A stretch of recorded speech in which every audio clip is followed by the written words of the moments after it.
So, second channel message for 2022, innovation is at its peak. And the reason for this is because in 2021, right, there was a lot of abrupt changes. We went from sudden times of having to sudden times of not having to having again.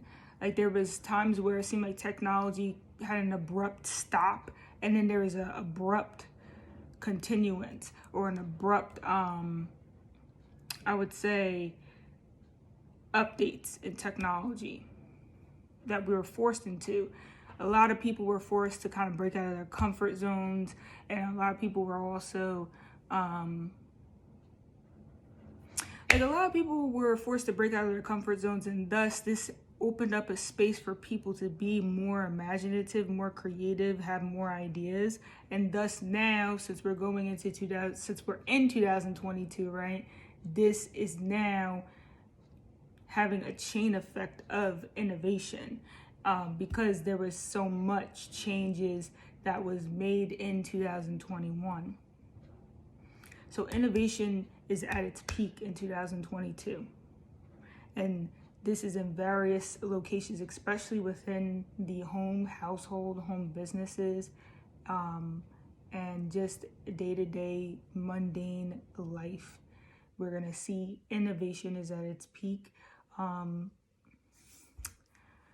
like I said, it's just because there was a lot of things that just shifted. And when that happens, and plus people are being forced to comply with these shifts, it's like they have no choice. This basically is a blessing in disguise, because it allowed for people to actually be able to now open their minds up to the possibilities, to see more, to understand more, to see, different ways of doing things instead of being so confined and stuck within their ways. That's what was happening. Trying to think. Like a perfect example of this is when I was when the whole pandemic thing first started, the grocery stores here was operating sort of like TJ Maxx or Home Goods. If people haven't been there, I'm talking about the checkout system. There's a long line, and then something would be like register 10, and then you go over register 10. The supermarket started operating that way. You couldn't just go on a line. There was one big long ass line that like expanded throughout the grocery stores here in New Jersey, and then you were called to a register. And then suddenly everything shifted. Like all these stores, pharmacies, and whatnot started to get more self-checkout systems. And they started to update things. A lot of these stores were forced to update. Okay, like this is outdated. Now this needs to be updated.